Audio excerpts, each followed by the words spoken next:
Good evening. This is Miranda Coley. I'm getting ready to respond to Module 2, and it is Chapter 1 and Chapter 2 response to Professor's recording of the questions that were discussed in that recording. One of the first questions was, what two skills, in my opinion, would be the top two skills I need or any teacher leader would need? And my first one is listening. I find that listening is the key to understanding people. If you listen, you get that general idea of what is going on, why it's going on, what the person needs, and why they need to help. Um, it's to me, just listening in general is key for, as a leader, we should want to listen so that there is a mutual respect to what the issue could possibly be, if there is an issue. Um, Identifying with that person, if we can identify by listening, we should do that. In addition to just wanting that person to feel comfortable with us if we listen to them. That gives them that familiarity with you to where they would want you and feel that you're going to be a listener. My second one is communication. And I find that if you listen, you're going to be able to communicate back. So communication is key so that you're communicating back with valuable information for that person. You're targeting what they're asking or what their needs may be or what they need clear understanding for. So communication is key to a lot of things. Beyond being a teacher leader or just a teacher in general, how do we communicate? We can't communicate with our colleagues, we can't communicate with parents, we can't communicate with stakeholders or anybody. And as adults, we need to be able to have some type of communication skills just to get across what we're trying to say and why things are important, what's important, what's not important, and what we need to grow on, what we may not need to grow on. So communication is very key to me. Again, listening and communication goes hand in hand. And that just solves a lot of issues with, I find, as adults, we want someone to listen, especially as teachers, because we have issues that we want to be resolved. It's just, again, to me, again, listening and communication. The second part was, the second question is, what two dispositions, in my opinion, that a teacher leader need to possess? I said open. I think that openness, I find that just as I've been a teacher the past, 13 years, I would rather you tell me, just be point blank, direct, and open. I find that some some individuals or some teachers or just some teacher leaders sugarcoat, and they're not very direct. And I'm not saying be direct and open in a mean way, but be direct in a way to where, hey, we need to go through this, that, and the other, and we can get there as a team. And I find that there's mutual understanding and respect if you're just clear and you're just open instead of not being open, beating around the bush, or just, to me, that sounds like, or just seems to be, you're keeping a secret in some type of way. And just be honest, openness, or being open about what's going on, why it's going on, and what issues we're having, what we're not having, and what we may need to work on.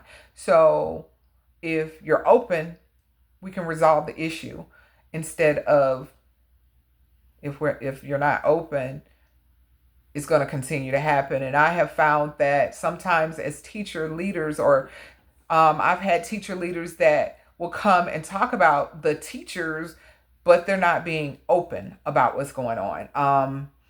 If a teacher comes to you and they're asking you, okay, what can I do? What am I not doing? Be open. Let them know that the students, if something's occurring with the students or just as another colleague, be open about it. I think that that will save a lot of back and forth, and just things could be nipped in the bud, and it'll save time.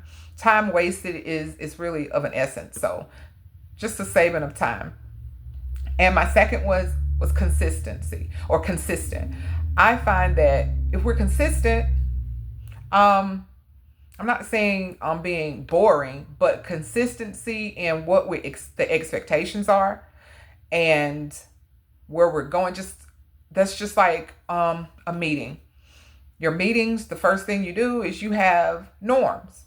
Those that means you have a guideline. You're consistent with those norms, where we're going, how we're going to stay on track, what's important, what's not important. So consistency gives everybody that same understanding. There, it shouldn't be over here or under here or wherever it should be. Consistency. I find that consistency is key, and I find that I like consistency, and that's just a part of. I try to be as consistent as I can be, and if I'm not consistent, I do come and I apologize and I explain again. I go back and I'm open about what's going on and what's not going on, and that's my take on being consistent.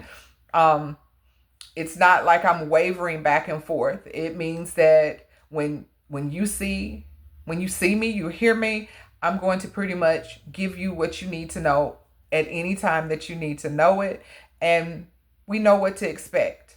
Um, and we know where to go from there with consistency. The third question was,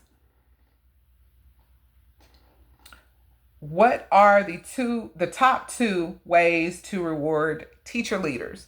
Um, I know that I've had teacher leaders for the last 13 years that I've been teaching.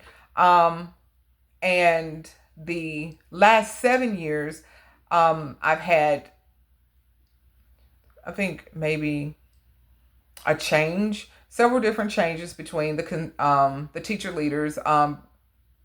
Just some leaving, then people coming in.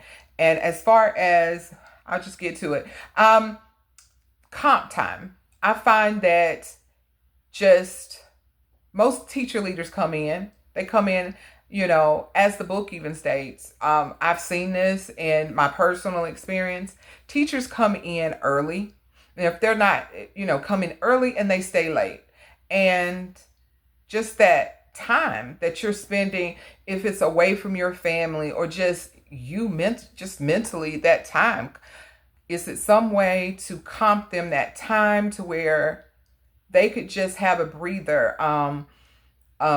I know, because I find that that's important to appreciate them. Okay, I appreciate you coming in and you having the drive to want to do what you're doing. You're going above and beyond when you're coming in early and when you're staying late. Either or most of the time they're doing both. And then that's not even counting the time that you're at home. You're at home doing things. Just as a teacher, you're at home. You're in your bed before you go to sleep. You're just always moving, sending emails, tweaking this, looking at data. I find that teacher leaders do a lot. They do a lot. And I can say again, personally, I have seen it, where I had a principal, or my former principal. It was just, the teacher leader asked for the comp time, and it was refused because it was stated that it was against policy and things of that nature. And I don't know all of what it is, but just for that teacher leader to share that with me, I could understand that, she wanted that. She wanted that as a reward and would have been appreciative if she got that. So I think that comp time, hey, let me go home early, or let me use this time that I've been in. And I will be frank, I did, but when I first started at the county that I'm at, I had a principal who did that. Um, Say, for instance, you came in every morning. Duty, you didn't have to report to school until 8:15. If you came in like at 7:30 or whatever time you came in early, and you was consistently and you were doing work, he would comp you that time depending on. So I find that comp time is very valuable, and it's definitely, I could see teacher leaders appreciating that. And the personal days, I think that a personal day would be a great opportunity for teacher leaders to work at home.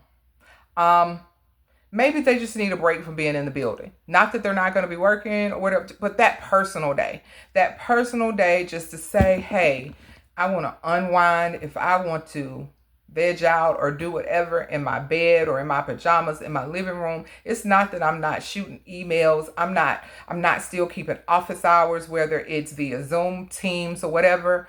I'm still coming to the table, but I just need that personal day not in the building.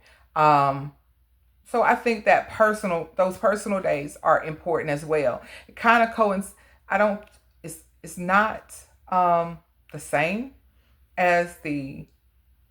I don't think it's the comp time, but they're one of the same. And even, and I'm just going to throw this in. I did not know um, that.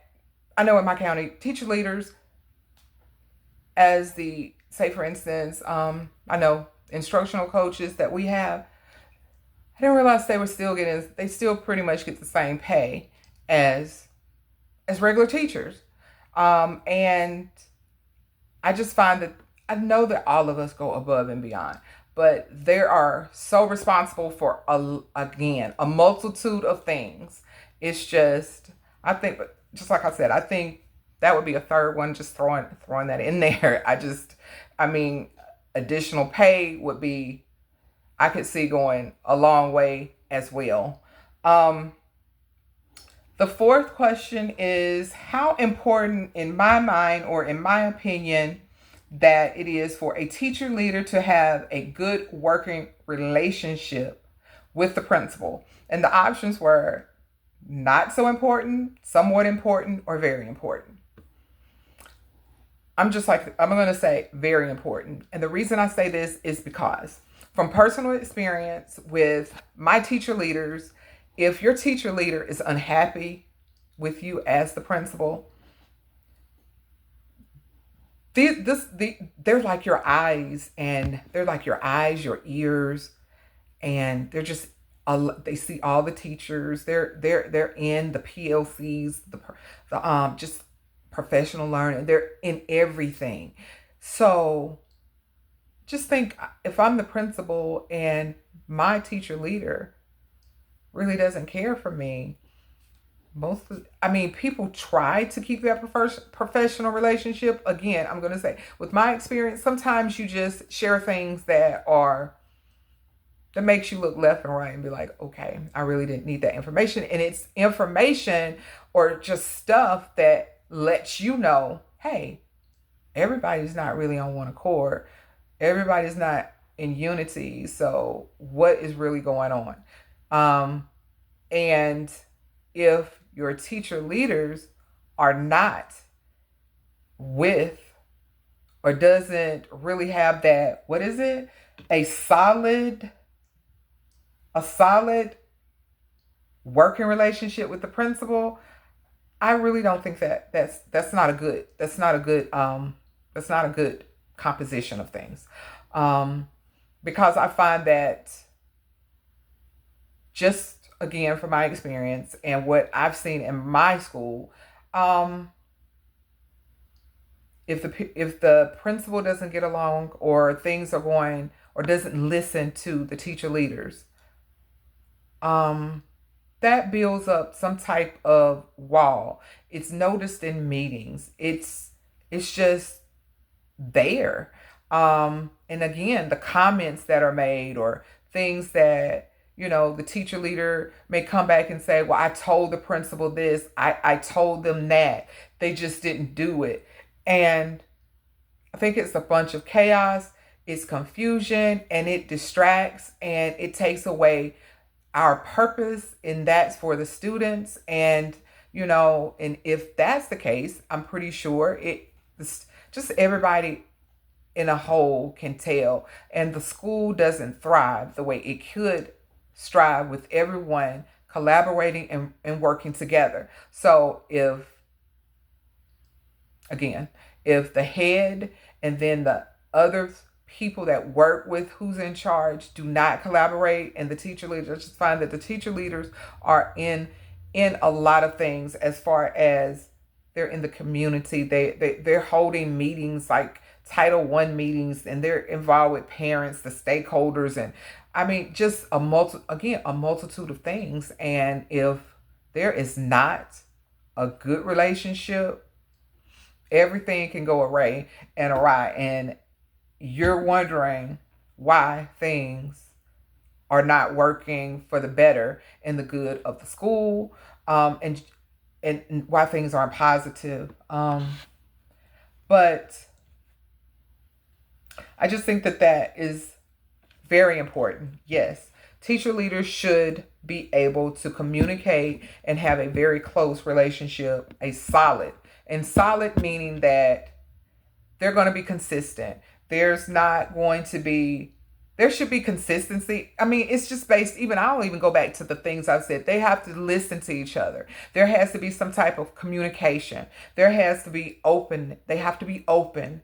And so listening, communication, they have to be open and consistent. And there has to be that mutual respect as the principal and the teacher leaders of each other in order for things to work. So those are my thoughts on chapters 1 and chapter 2. Thank you for listening. Have a great day.